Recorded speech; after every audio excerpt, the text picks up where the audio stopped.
Hello everyone. First of all, welcome to the Sharp podcast. And here we have the most awaited guest for everyone which want the public speaking podcast for which all we are waiting. So I would like to welcome Siddhi Rensing on my podcast. Siddhi, welcome on the Sharp podcast. Thank you so much, Tushar. So आज के podcast का बहुत लोगों को wait था कि public speaking एक ऐसा टॉपिक हमारे मतलब कंट्री में बन चुका है कि आज आज के टाइम पे लोग बात करने में थोड़े से कहते हैं हेजिटेट होते हैं कि किसी के सामने अपनी बात कैसे रखें एंड अगर कोई ग्रुप है कोई सर्कल है तो उसमें शाय फील करते हैं थोड़ा इन्फीरियर फील करते हैं। तो हमने सिद्धि को कॉल करा, हमने कहा कि आपसे अच्छा इसको कौन बता सकता है। तो सिद्धि, हम आपसे सबसे पहले जानना चाहेंगे कि आप एक international public speaking life coach कैसे बने, आपसे ये जानना। Thank you so much for calling me over here. और जर्नी ऐसी एज सच कुछ है नहीं, रॉकेट साइंस भी नहीं है उसके पीछे कुछ, but just from 5th standard curious थी बहुत अदर एक्टिविटीज़ में। और चिल्ड्रंस डे पे स्पीच बोलना, एंकरिंग करना, टीचर्स डे पे speech. So growing day by day हमारे कॉलेज ने, स्कूल ने एक ऑर्गेनाइजेशन के साथ कोलैबोरेट किया था जहाँ पे वो पब्लिक स्पीकिंग सिखाते थे। उस वक्त कुछ इंटरेस्ट नहीं था इतना कि यार स्टेज पे जाके बोलना है, ये तो मुझसे नहीं होगा।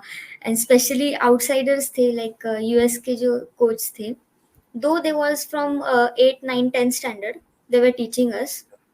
फिर भी ऐसा डर लगता था कि यार वो इंटरनेशनल है, उनका इंग्लिश बहुत ज़्यादा होगा, XYZ।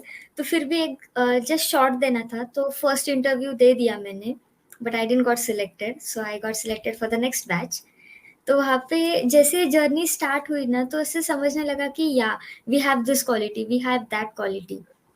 वो पॉलिश करना मुझे ज़्यादा ज़रूरी लगा, इसलिए फिर आई स्टार्टेड कि मुझे पब्लिक स्पीकिंग में स्पेशलाइजेशन करना है। तो बेसिक एडवांस उसमें कर दिया। उसके बाद लगा कि नहीं, पब्लिक स्पीकिंग इतना ही लिमिटेड नहीं है, let's master in this skill. बिल्कुल अगर बिल्कुल। सेटअप करना है, कुछ हाई लेवल का करना है, ब्रांड सेटअप करना है, तो मास्टर होना ज़रूरी है। बिल्कुल अगर किसी ने बोला कि पब्लिक स्पीकर, तो नाम XYZ नाम आना चाहिए, तो वो नाम हमारा आना चाहिए, ऐसे टाइप में। तो बिल्कुल इसलिए सही। फिर मास्टर किया पब्लिक स्पीकिंग में। एंड नाउ जिस ऑर्गेनाइजेशन से मैंने ट्रेनिंग लिया था, मैं आज उसी ऑर्गेनाइजेशन की young Indian first Indian coach हूँ। तो that's really a proud feeling for me कि पहले मैं स्टूडेंट हुआ करती थी, आज मैं वहीं पे सिखाती हूँ। And my first batch started was it was a US batch. और उसके बाद इंडिया के Assam, MIT Anandi, KB Joshi institute and many other. So जैसे आपने अभी आप बता रहे थे अपने US batch and Indian batch के लिए, तो क्या आपको डिफरेंस लगा वहाँ के और यहाँ के स्टूडेंट्स में जब आपको उस समय इनको पढ़ा रहे थे या फिर टीच कर रहे थे? यस, बहुत डिफरेंस लगा। मतलब फर्स्ट ड्रास्टिक डिफरेंस वाज कि हमारे यहाँ के जो बच्चे हैं ना, वो बोलने से बहुत डरते हैं। मतलब उन्हें बोलना आता है, they have lot of things to share, लेकिन वो बोलते नहीं है, वो सामने नहीं आते। And the difference between that students is, उनको ऐसा लगता है कि मुझे बोलना नहीं आता है, but they are amazing in their conversation. Yes बस आई। इतना है कि उन्हें पता नहीं होता है कि मुझे क्या बोलना है। और हमारे यहाँ के जो बच्चे, उनको पता है मुझे क्या बोलना है, लेकिन बोलना नहीं आ रहा है। ये बिल्कुल थोड़ा सा बिल्कुल। डिफरेंस था। एंड इवन लैंग्वेज वहाँ मैटर। पे, हाँ बिल्कुल। एंड एक चीज ये भी हो सकती है कि इंडिया में आप जैसे आप बता रहे हो कि नॉलेज तो पूरी है पर उसे प्रेजेंट करना नहीं आ रहा है कि हम उसे किस वे में अच्छे तरीके से प्रेजेंट कर सकते हैं। और वहाँ पे आई थिंक आप बता रहे हो फॉरेन में कि नॉलेज बिल्कुल नहीं है लेकिन प्रेजेंटेशन, तो आई थिंक प्रेजेंटेशन बहुत मैटर करती है किसी भी आइडिया में, किसी भी इनोवेशन में भी। हम्म, सही है, दैट्स सो ट्रू।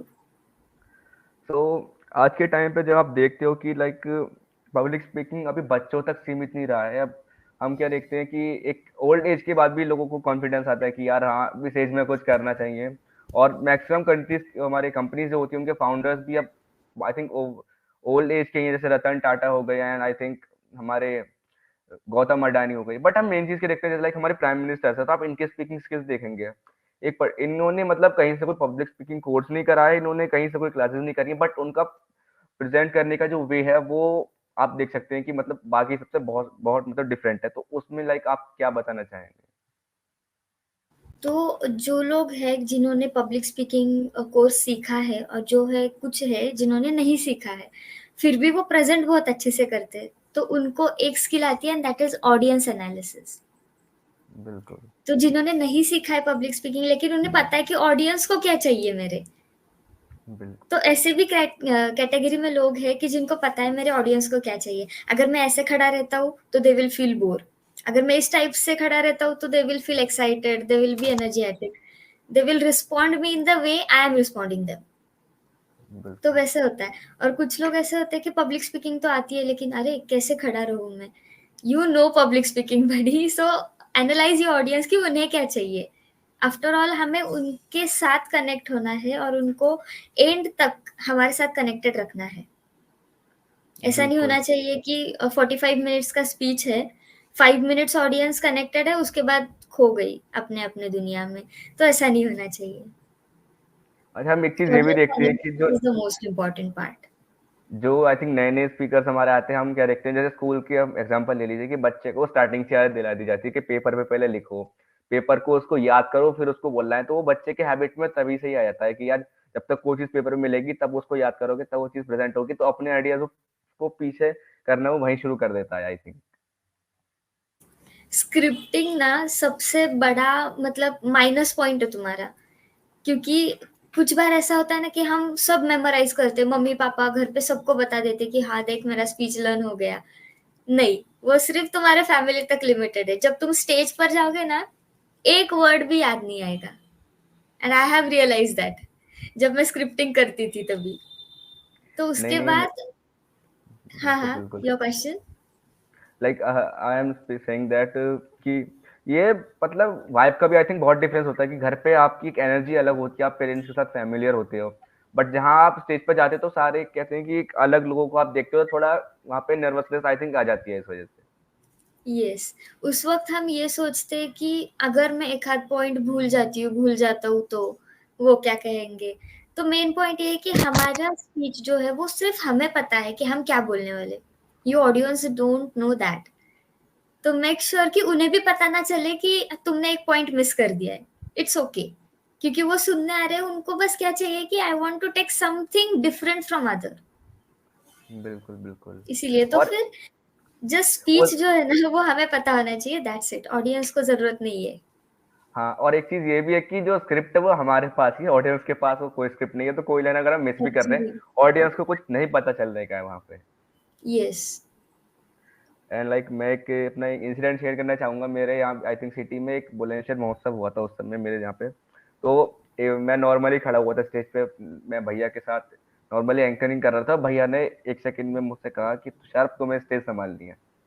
जैसे ही भैया ने मुझसे कहा तुषार तुम्हें स्टेज संभालनी है, सामने ऑडियंस बैठी हुई है, मैं बैठा हुआ हूँ। वहाँ पे मैं कंफ्यूज हो गया क्योंकि मैं लाइक एक कमरे में प्रॉपर लैपटॉप के सामने पॉडकास्ट करने में और एक स्टेज में लाइव ऑडियंस से कनेक्ट करने में बहुत डिफरेंस होता है। तो वहाँ पे जब आप पहुंचोगे तो चीजें, अच्छा ऑडियंस से बात करना इतना आसान नहीं। सबसे मेन चीज जो हम आज के टाइम पे देखते हैं कि हर कोई ऑडियंस से बात नहीं कर सकता। वहाँ पे लाइक वो एक फेज भी ऐसा आता है कि एक पर्टिकुलर आदमी से आपको अभी तक जो हमारी हैबिट होती है कि एक लोगों से दो लोगों से मैक्सिमम 30 लोगों से आप आपकी क्लास में होते हो स्पीच कर देते हो। But the main thing is that कि आप स्पीच भी कर रहे हो और साथ में आपको लोगों का ध्यान भी अट्रैक्ट करना है, तो मेन जो प्रॉब्लम आ जाती है स्पीकर्स को वहां पे आ जाती है। यस, तो उसके लिए एक पॉइंट मैं बता दूंगी कि हुक जो हम स्टार्ट करते हैं, जिस चीज से लाइक कोटेशन यूज करते हैं, स्टैटिस्टिक्स बताते हैं, तो that that is your hook in your speech. So वो हुक जो तुम सिलेक्ट करते हो ना वो ऐसा होना चाहिए ना कि उसके बाद एंड तक ऑडियंस क्यूरियस रहनी चाहिए कि यार या भी नेक्स्ट क्या पॉइंट बताएगी या फिर बताएगा। तो ऐसा होना चाहिए। तो जो हुक तुम ले रहे हो उसमें you can take a quotation from famous like scientist, या फिर जो कोई भी एक्टर पसंद है उनका ले लो, या फिर राइटर है XYZ, तो उनका कोटेशन, और उसको एलैबोरेट करो जस्ट इन 2 to 3 लाइन्स। क्योंकि स्टार्टिंग में अगर हम ऐसे लोगों का प्रोनाउंस करें, उन लोगों को जिनकी एक्चुअली कुछ हाइट है, जिनका कुछ वजन है सोसाइटी में, तो ऑडियंस कहती है कि यार इसको इसके बारे में कोई पता है। Most of the people don't know about some person. तो उनको चूज करो जिनके बारे में लोगों को पता ही नहीं है, या फिर बिल्कुल। ऐसे लोग जिनका सिर्फ नाम सुना है, उनकी हिस्ट्री पता नहीं है, they just know their name not the story. ऐसे लोगों को लेना है हमें। बिल्कुल। एंड आई थिंक एक चीज ट्रेंड भी बहुत मैटर करती है कि मान लीजिए लाइक अगर हमारा फंक्शन किसी पोइट्री पे है, तो उस समय अगर कोई पोइट जो इस समय ट्रेंड कर रहा है, जिसकी मतलब लोग इस समय पॉपुलैरिटी मतलब बहुत भी आई थिंक ये मैटर करती है, तो वैसे ज्यादा मैटर नहीं करते, लेकिन मैक्सिमम शोज में आप इसे भी कर सकते हैं कि जिस भी टाइप के आप शोज में स्पीच कुछ भी कर रहे हैं, तो वहां पे उस समय उस टॉपिक से रिलेटेड जो चीज ट्रेंडिंग में चल रही है वहां के थोड़े से कोटेशंस ले लिए, कि अगर मान लो आप किसी शो में जा रही हो जहाँ पे राइटर्स के बारे में बात होती है, तो इस समय किस राइटर के बारे में सबसे ज्यादा चर्चा हो रही है, तो उसके कोट्स लेके उसके लाइफ के बारे में आप थोड़ा बता सकते हो, तो लोगों का आई थिंक वहां से भी बहुत आई थिंक अटेंशन मिलेगा। Yes, definitely. सो लाइक सबसे मेन जो हमारा इंडिया कह सकते हैं या फिर सभी कंट्रीज का सबसे जो मेन पार्ट रहता है वो रहता है वहाँ की यूथ। एंड यूथ जनरेशन बहुत इंपॉर्टेंट है हमारे आने वाले फ्यूचर के लिए। एंड क्योंकि हम क्या देखते हैं जो हमारे आज के जो स्कूल्स हैं वहाँ पे पब्लिक स्पीकिंग जैसे सब्जेक्ट बहुत होना बहुत जरूरी है, क्योंकि अगर ये सब्जेक्ट को अगर इस चीज को बच्चे को स्कूल टाइम से सिखाया जाएगा, तो वही आई थिंक एक सर्टेन लेवल के बाद वो लोगों को फेस करना सीख पाएगा। वरना क्या देखते हैं कि बच्चे स्कूल में भी असेंबलीज जो होती है उसमें थोड़ा बहुत बोलने में हिचकिचा जाता है, तो वहां पे मन में कहते हैं ना बच्चे के डर बैठ जाता है कि यार मैं अगर मैं ऐसा बोलूंगा तो मुझसे ये गलती होगी और मुझे फिर ऐसा फील होगा। तो ये फीलिंग मतलब ये बहुत बुरी फीलिंग होती है, ये जितने भी लोगों ने फील करी है, मैंने खुद ने करी है, फीलिंग बहुत बुरी होती है। But the main thing is that कि इस फीलिंग को दबाना नहीं है, इस फीलिंग के सहारे आपको इससे बूस्ट होकर एक अच्छी स्पीच अगली बार तैयार करनी है, जिससे जो फीलिंग अब आई है वो अगली बार आए और वो कवर हो जाए प्रॉपर आई थिंक। तो इस वक्त ना इम्पोर्टेंट बात यह है कि तुम्हारे लिए सक्सेस मतलब क्या है, तुम्हारी डेफिनेशन क्या है सक्सेस की। क्योंकि अगर हमें पता नहीं है कि हम एक आध चीज कर रहे हैं तो क्यों कर रहे हैं। If you don't know that thing, it's just waste of time. खुद का भी टाइम वेस्ट कर रहे हो, बाकियों का भी कर रहे हो तुम। तो बिल्कुल पहले तो बिल्कुल। चीज इंपॉर्टेंट है कि create your own definition of success. So according to me, my success मैं कहूंगी कि पहले से एक लेवल ज्यादा करना is success for me. So जैसे कि मैंने पहले पॉडकास्ट में भी बताया था कि I was the one of the awardee of top 30 leading women's award, and now top 50 international iconic women award. तो मैं एक लेवल अप हो गई, तो that is success for me. Enough. पहले से ज्यादा हूं मैं आज, एक लेवल ज्यादा हूँ, 0.1% ज्यादा हूँ, तो दैट इज सक्सेस फॉर मी। क्योंकि मैंने उतना परसेंटेज खुद को डेवलप किया। That's it. मुझे किसी के साथ कंपटीशन नहीं करना है, मेरी कंपटीशन मेरे साथ है, दैट्स इनफ। बिल्कुल और बहुत जैसे कि अच्छी आपने बात कहा था और कि स्कूल में भी सिखाना चाहिए, तो आई थिंक जैसे मैथ्स, इंग्लिश, ये सब जो सब्जेक्ट रहते हैं ना, इसके साथ साथ स्कूल ने पब्लिक स्पीकिंग ये भी सब्जेक्ट करके रखना चाहिए। क्योंकि हम इंटरव्यू स्किल सिखाते हैं, ग्रेजुएशन में कम्युनिकेशन स्किल होता है, बिजनेस कम्युनिकेशन एक टॉपिक होता है। तो उस वक्त सिखाने से कुछ नहीं होगा, क्योंकि उनका आधा टाइम तो निकल गया है। कॉलेज में स्टूडेंट्स लेक्चर अटेंड नहीं करते तो सिखा के कुछ फायदा है नहीं। स्कूल में स्ट्रिक्टनेस होता है कि यार प्रिंसिपल सर ने एलसी हाथ में दिया तो टीचर चिल्लाएंगी, तो उस वक्त ना स्टूडेंट्स स्ट्रिक्टली सीरियसली करते हैं। इसलिए पब्लिक स्पीकिंग ये टॉपिक स्कूल में ज्यादा से ज्यादा होना जरूरी है। और वहां पे सिखाओ बच्चों को कि क्या जरूरी है, पब्लिक स्पीकिंग क्यों जरूरी है। Because you have to present yourself to the entire world after your 10th standard. बिल्कुल बिल्कुल। और एक चीज ये भी है कि जब हम लाइक कहीं स्पीच दे रहे होते हैं तो सबसे किसी चीज को बोलने से पहले हम अपनी पर्सनैलिटी के बारे में सोचते हैं कि हम दिख कैसे रहे हैं। हम खुद को इतना कंसाइजली देख लेते हैं कि यार ये हाथ में ये स्लीव्स ऐसी हो रही है, ये पैंट पे ये क्रीज ऐसी हो रही है, तो हम खुद को इतना कंसाइजली नोटिस कर लेते हैं कि हम अपने अंदर ही मतलब कमी ढूंढना शुरू कर देते हैं कि सामने वाला इतना नोटिस करे ना करे, हमें खुद के बारे में मतलब चीजें बना ली होती हैं, तो वहां पर हम सबसे बड़ी आई यस। थिंक गलती कर जाते हैं।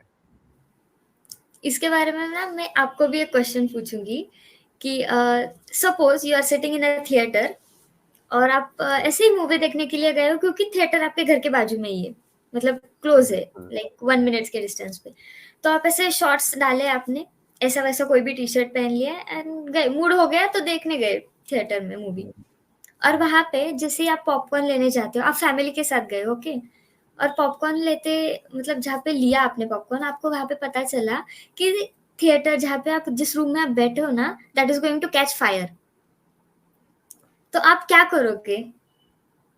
बहुत ज्यादा लोग हैं थिएटर में, आपकी फैमिली बैठी है, आपके साथ साथ और किसी की फैमिली भी बैठी है वहां पे, तो आप क्या करोगे। आपने पहले तो जो 3 सिचुएशंस दे दिया वो तो आई थिंक बिल्कुल अलग हैं। कि एक तो पहली सिचुएशन आपने बताई है कि नॉर्मल आप शॉर्ट्स में और टी-शर्ट में घर के कपड़ों में आप थिएटर चले गए हो। आप फैमिली के साथ पॉपकॉर्न लेने गए हो, ये आपने मतलब आप फैमिली के साथ आप मूवी देखने गए हो, आपने पॉपकॉर्न लेने आप जा रहे हो, ये सेकंड सिचुएशन। थर्ड आपने आई थिंक बताई है कि वहाँ पे थिएटर में आग लगने वाली है और बहुत सारी फैमिलीज हैं। ये आपने तीनों सिचुएशन बताई हैं। तो What will you do then? मैं थिएटर नहीं जाऊंगा शायद। That's not the answer. मतलब आपकी फैमिली अंदर बैठी है और उनके लिए आपके लिए आप पॉपकॉर्न लेने के लिए बाहर गए हो हाँ और हाँ वहां आपको पता चलता है कि theatre is going to catch fire. Won't you run inside that theater and scream aloud like बाहर निकलो थिएटर को आग लगने वाली है. You will do this, right? Yes but the main मैं ये सोच रहा था कि जैसा आपने रिडल पूछा कि इतना आसान आंसर तो मेरे हिसाब से शायद हो नहीं सकता। मेरा दिमाग वहां भी गया था, मैंने कहा ये चीज भी हो सकती है, लेकिन अगर इतना इजी आंसर हो गया, इतना इजी आई थिंक तो रिडल के आंसर नहीं होंगे। बट हम यही चीज है कि छोटी चीजों को ही हम बहुत ट्विस्टेड कर लेते हैं अपने दिमाग पे, इसमें यही चीज एक्चुअली जो आपने अभी किया. हाँ हाँ बिल्कुल बिल्कुल। तो you will just run inside that theatre. क्यों? क्योंकि आपको आपकी फैमिली के साथ साथ बाकी फैमिली को भी बचाना है. तो आप ये सोचते बैठोगे क्या कि मैंने यार मेरा आउटफिट कैसा है, मेरे बाल अच्छे नहीं है, एक्स वाई जेड. नहीं. क्यों? क्योंकि आपके पास जो इन्फॉर्मेशन थी वो अगर आपने उनके साथ शेयर की तो किसी की तो जान बचने वाली थी.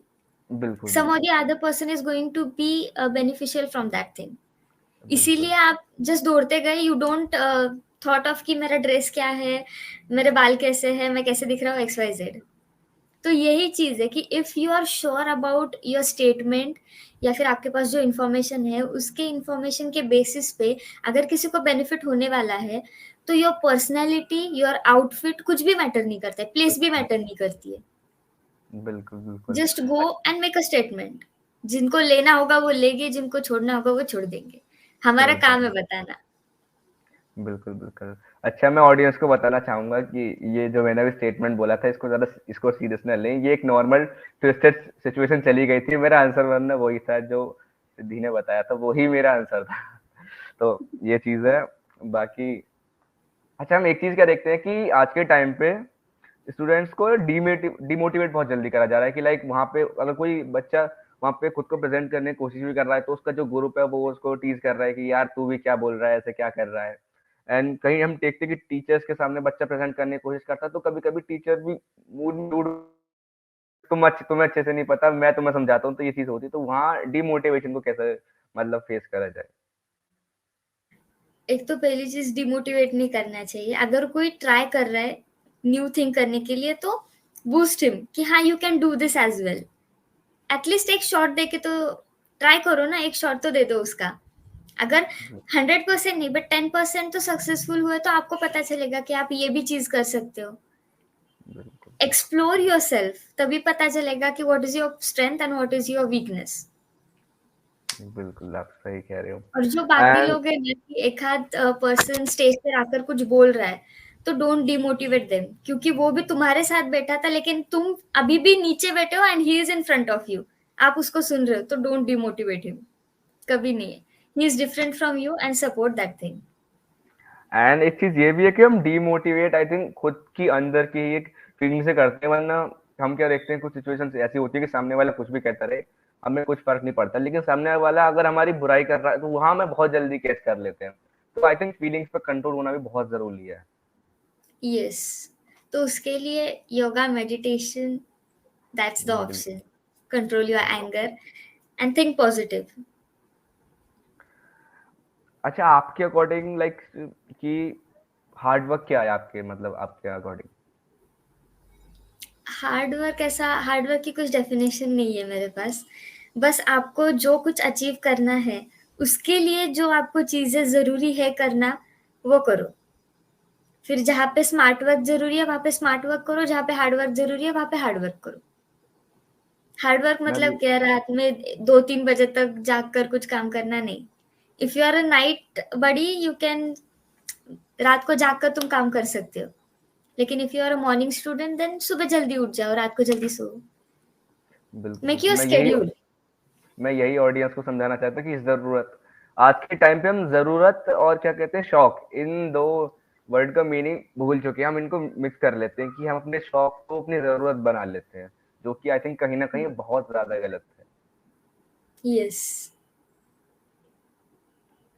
जैसे कि लाइक अगर आप देखते हो पहले क्या रहता था कि कोल्ड ड्रिंक वगैरह हमारी रहती थी, तो कोल्ड ड्रिंक एक पहले डिज़ायर रहती थी, लोगों का शौक रहता था कि चलो कभी कोई गेस्ट आ गया तो पी ली। अब हम क्या देखते हैं कि वो एक एज़ अ हैबिट बन चुकी है। आई थिंक जो वो बहुत ही आई थिंक डेंजरस भी है सबके लिए, एज़ अ हेल्थ भी ले सकते हैं। उसमें केमिकल्स भी आई थिंक होते हैं, फूड केमिकल्स उसमें, तो उससे भी आई थिंक बहुत हमारा डैमेज होता है बॉडी को। But the main thing is that कि शौक को कभी भी आदत नहीं बनाना चाहिए, सबसे जो हम गलत काम करते हैं आज के टाइम पे।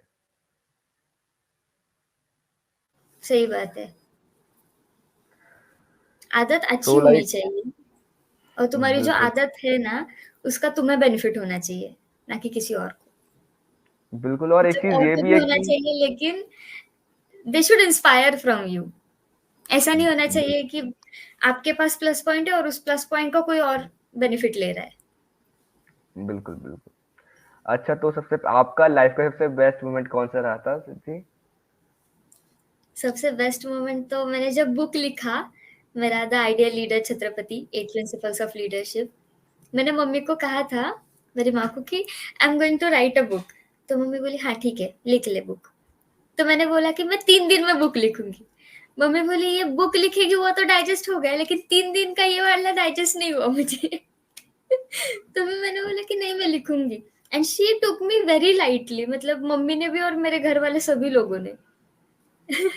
तो फिर बाद में जब मेरा बुक कंप्लीट हो गया, आईएसबीएन नंबर आ गया, कॉपीराइट एवरीथिंग, पापा के लिए सिर्फ मैंने एक काम बचा के रखा था, और दैट इज प्रिंट निकाल के लाओ। That's it. बस तुम इतना करो मेरे लिए। उसके बाद 1 जनवरी को मेरा फेलिसिटेशन हुआ, because I received a world record in December 2022, क्योंकि मैंने fastest, I was the fastest to write a book. और वहां पे जब मेरा किट आया, तो दैट किट रिसेंटली आया था, आई थिंक बिफोर 10th मार्च। तो वहां ओके, पे किट जैसे ही मैंने, पापा ने वो खोला किट, ही वॉज लाइक, उनके आंखों में जो पानी था ना, दैट स्पेल्ड एवरीथिंग, कि वो कितना प्राउड फील कर रहे हैं उनके डॉटर के बारे में। सब सब सब ऐसे जस्ट आंखों में दिख रहा था। I think that was the best moment.